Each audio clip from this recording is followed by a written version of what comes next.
Menunggu 20 Januari ini adalah sebuah tanggal yang cukup sakral dari Ya, global kita menunggu pelantikan Presiden Amerika Serikat Donald Trump. Dari dalam negeri ini juga adalah 100 hari kepemimpinan Prabowo Gibran. Lalu seperti apa dampaknya untuk pasar keuangan kita? jadi kalau kita lihat memang tema di 2025, kita melihatnya it's hard but not very hard. Nah, di sini ada suatu perubahan yang bisa dibilang cukup struktural, terutama dengan terpilihnya Trump ya. Jika kalau kita lihat kemarin Kamala Harris itu cenderung kebijakannya akan lebih bersahabat dengan emerging market, maka Trump itu justru sebaliknya. Dia akan lebih mengutamakan American first ya. Kita pernah melihat Trump di era 2016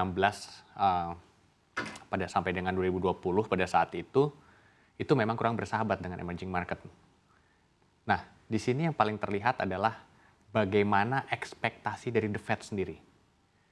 The Fed dengan melihat memprice in kebijakan Trump yang lebih pro-growth, seperti pajak yang mungkin untuk korporasi turunkan menjadi 15%, higher import tarif ya buat China itu mencapai 60%, yang di luar China itu mungkin sekitar 10-20%, itu akan translate terhadap inflasi US. Itu yang membuat dari The Fed sendiri akan less dovish ya. Tahun 2024 market itu melihat bahwa The Fed akan menurunkan suku bunga kurang lebih hingga 4 kali. Saat ini mungkin market hanya melihat The Fed akan menurunkan suku bunga maksimal 2 kali. Bahkan ada yang melihat pause sama sekali, dan pemotongannya pun mundur terus ya, sebelumnya di bulan Maret, ada yang melihat mungkin di bulan Mei, ada yang tidak sama sekali. Ini secara tidak langsung akan berdampak pada USD yang akan cenderung lebih menguat ketimbang yang diharapkan sebelumnya. Dengan seperti itu, maka kacamata investor mungkin secara rasional itu better kita invest pada US. Kenapa? Pertama, secara ekonomi kemungkinan dia akan naik dikarenakan ada pemotongan pajak, which is korporasi itu, which is good lah buat company US. Ditambah USD-nya menguat, maka akan mendapatkan double gain dari investor itu sendiri. Sementara emerging market tentu akan suffer di tengah mata uangnya akan melemah, ditambah juga dengan ada ketidakpastian geopolitik dengan perang dagang dengan China. Apalagi kita ketahui ya, mungkin secara spesifik untuk Indonesia, perang dagang dengan China tentu akan berdampak buruk untuk ekonomi Indonesia. Karena kita seperti ketahui bahwa ekspor dari Indonesia ke China itu mencapai 25%. Kira-kira seperti itu. Ini mungkin memang tahun yang cukup berat, tapi kita lihat masih tetap ada peluang di situ. Baik, di saat memang banyak yang terfokus pada tarif yang akan ditetapkan Ya, Trump, kita tahu dalam kampanyenya Trump ini sebenarnya juga berjanji untuk menurunkan harga BBM dan juga listrik yang mungkin potensi untuk menyebabkan inflasi Amerika Serikat Indonesia, ya, melemah ini juga menjadi besar begitu. Anda betul. melihat apakah ini juga nantinya akan menjadi pertimbangan untuk The Fed mungkin untuk bisa memangkas suku bunga lebih besar lagi apabila ternyata inflasi turun dari 2,4%?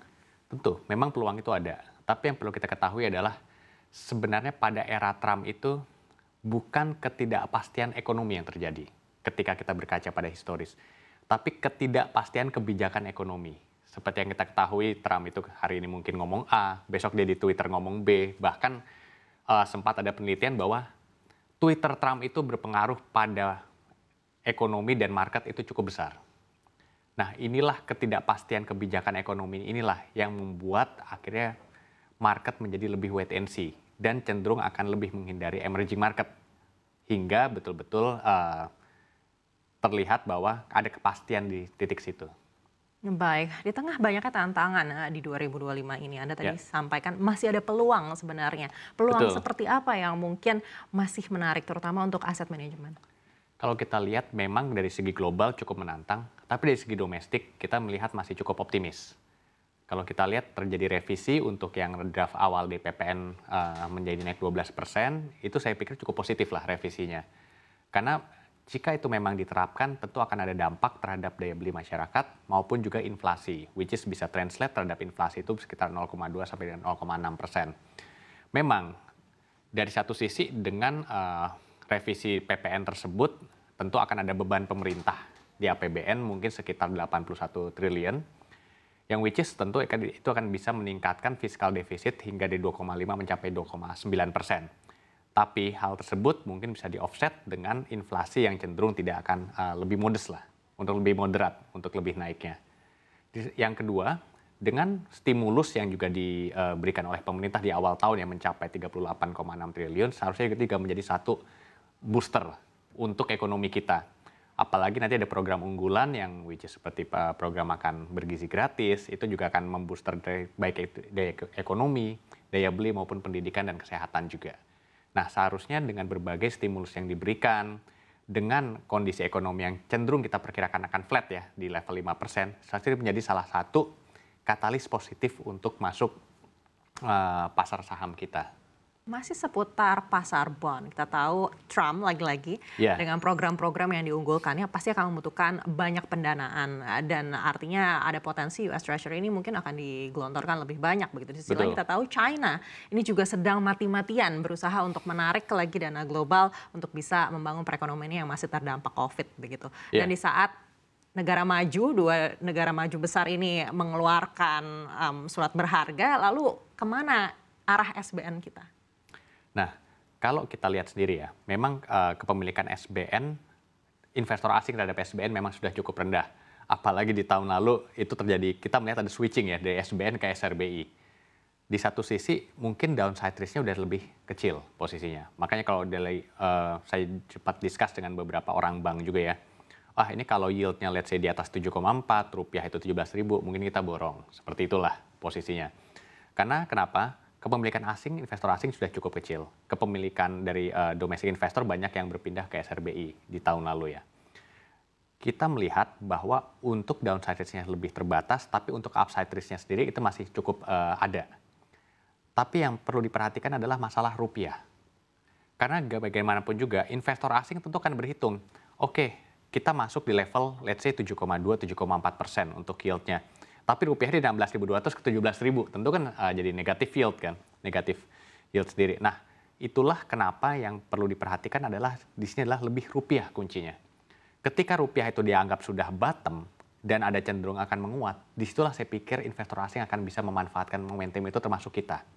Jadi bukan level yield-nya, tapi bagaimana level rupiah itu betul-betul bisa dijaga sampai terlihat bahwa bottom-nya di level tersebut, barulah akan menjadi suatu kesempatan.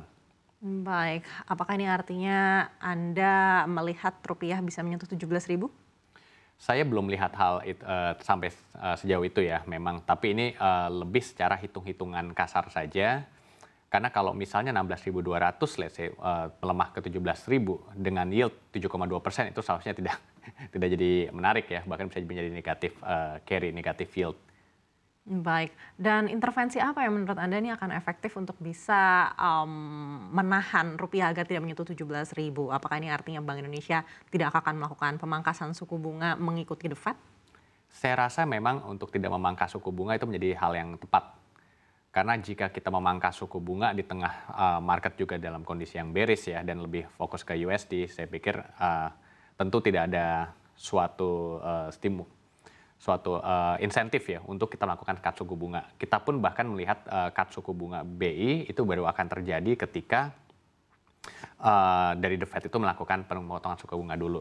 Makanya kalau kita lihat cukup tepat sebenarnya. Ketika BI mungkin tidak bisa memberikan insentif melalui pemotongan suku bunga, satu sisi pemerintah melalui kebijakan fiskalnya itu memberikan insentif untuk ekonomi.